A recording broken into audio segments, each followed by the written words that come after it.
Welcome to the Football Weekly Wrap-Up, the series where we bring you the best transfer news, events, goals and more during the last 7 days. Let's get it. I think the best way to start is probably, for the football gamers out there, FC26. They dropped the trailer for. As a avid FC player and a very harsh critic when it comes to EA, they did a really good job on this trailer. I'll be so real. So first off, Ultimate Edition cover, Zlatan's back, pretty cold. The two main cover stars, Jude Bellingham, Jamal Musiala. There's like a bit of backstory behind this as well. Like, I didn't actually know this. I knew Jamal Musiala was like English and had like time in the English national team as like an under 21s and stuff, but apparently him and Jude Bellingham were like teammates and shared like they were roommates and stuff as well, so it was pretty cold, to be fair. Yeah, mate, this trailer addressed a lot, so I am low-key a bit hyped for that. Pretty much every complaint I've ever had about the game they've addressed in this trailer, so hopefully it's cold. We could only pray, right? But it's EA Sports.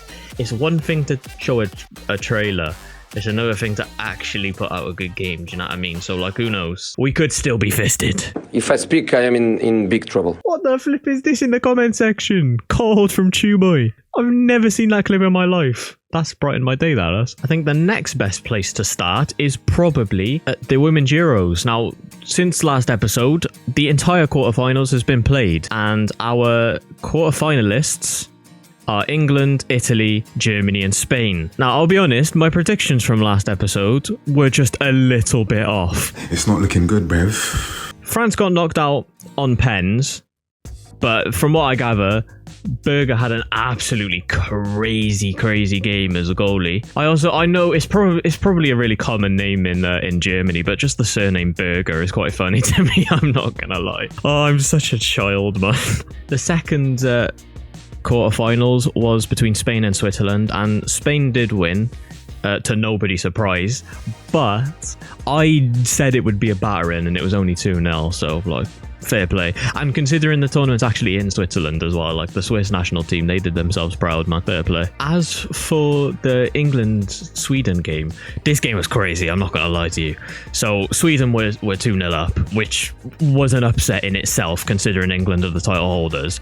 Then in the space of 2 minutes, it was 2-2. It went all the way through to extra time and then went to pens, and the quality of some of the pens was shocking. But are you not entertained? That's what I gotta say, because flipping out. But yeah, England went through on pens after being 2-0 down, so that was very, very impressive. And finally, I said Norway would beat Italy, and Norway lost. In this game, I watched the highlights back. Hegerberg missed about 40 open nets. She still scored though, fair play to her. But yeah, Italy stole it in the 90th minute, man. Fair play to them. I would probably say that's an upset, no? Because I feel like the Norwegian national team is pretty good in the women's game. So yeah, as far as highlights for this quarterfinals though, you lot gotta see this save, man. Bro, this save is unreal. Let me find it. Do they have a clip? Is this it? I can't find the clip, but basically, one of the French players takes a shot and it deflects off of a German defender and it literally loops across the whole flipping pitch, and Berger's had to pull that out of the flipping hat to save it. It's crazy. Fair play. Well, when I'm recording this, which is on a Monday, the semi-finals would be tomorrow and the day after. So interessante. But yeah, we will definitely be watching. This tournament's definitely heating up. Like, only the best teams are in the tourney now, so it's like the quality of football is just going to be like levels. Pre-season is just starting, so everyone's starting their campaigns with a bunch of friendlies. United, we played Leeds to a very, very lackluster 0-0 draw, I'm not going to lie. To be honest, felt like a game to just get fitness back. I mean, that's usually what pre-season is, isn't it? But couple positives to take away from it. Dorgu was unbelievable in that second half. Mateus Cunha is already levels above the flipping team. Like, Mateus Cunha in one game has experienced what Bruno Fernandes has been for years. It's crazy. It's quite funny, to be honest, but also sad coming from a United fan. Another preseason game that got played was Tottenham Reading, and Tottenham pretty much cruised through this game. The highlights, however, from a centre-back that I've never heard of before, who's just spawned in out of nowhere and apparently is called. His name is Vuskovic. Vuskovic. Defo like Serbian or something. It's giving Nemanja Matic or some shit. But yeah, him and Mateus. What am I on about? Mohamed Kudus and Vuskovic. Apparently they were cold as hell. Kind of expected that from Kudus, but yeah, I haven't heard of this Vuskovic guy, but apparently he got a goal and an assist. He's pretty cold. My Spurs fan mates won't shut up about him, so. Not a great start to life at Leverkusen for Erik ten Hag, however, as his Leverkusen side. What is going on here? Yeah, they may or may not have been absolutely twatted by Flamengo under-20s. I know it's pre-season, yeah, but 5-1 to an under-20s team is flipping that's war crime behaviour. Maybe Cristiano was right. Do you ever think about that? To be fair, Erik ten Hag has got a lot to answer for. I need to stop projecting in this video. Let me just behave. I'll tell you a team who's been quietly cooking during pre-season though. Celtic from Scotland. Flipping hell, man. These lot have been cooking. First of all, the other day, they thrashed Newcastle 4-0. Now, I don't know what the lineups were cooking or anything like that, but yeah, 4-0 is crazy work. But then there was another one, another preseason game that they played. They beat Sporting as well, 2-0. So they've destroyed like two titans in their own right. You know, dominating Portuguese football. Sporting have been, and Newcastle are like consistent like top 6 side in the Prem now. Crazy work. GG's to Celtic, man.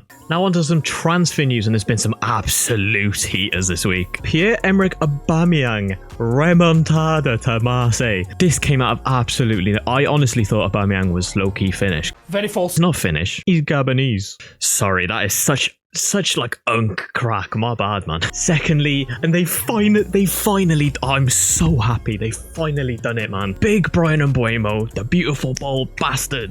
He's at United now. Let's flipping go. We agreed 70 mil, which is low-key bullshit. It's 70 mil package. So basically it's 65 mil and 5 mil add-ons. So, but very, very good signing. I'm buzzing.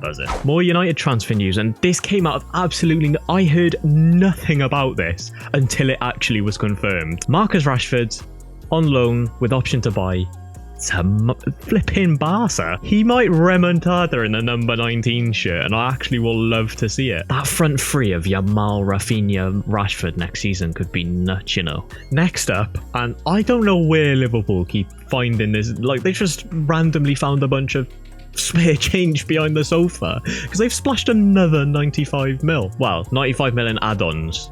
Like, I think the deal altogether is like 70. But yeah, Hugo Ekitike, here we go to Liverpool. He only wanted Liverpool. Apparently, he's a Man United fan as a child, so this is a bit of a strange one. I mean, to be fair, if he actually wants to win things, he probably don't want to come to us. I'll be honest.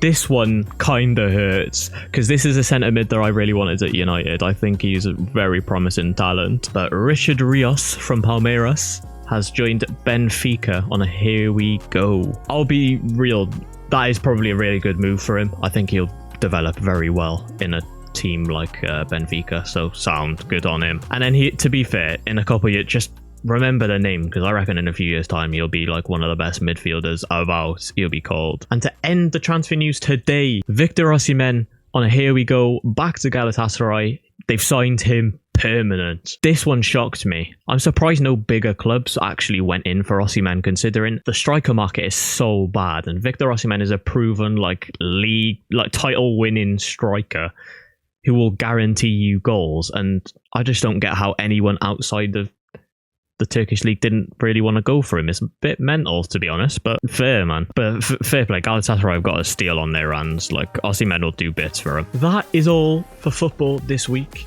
If you enjoyed, like, comment, and subscribe. Check out this video right here, and I'll see you in the next one. Peace.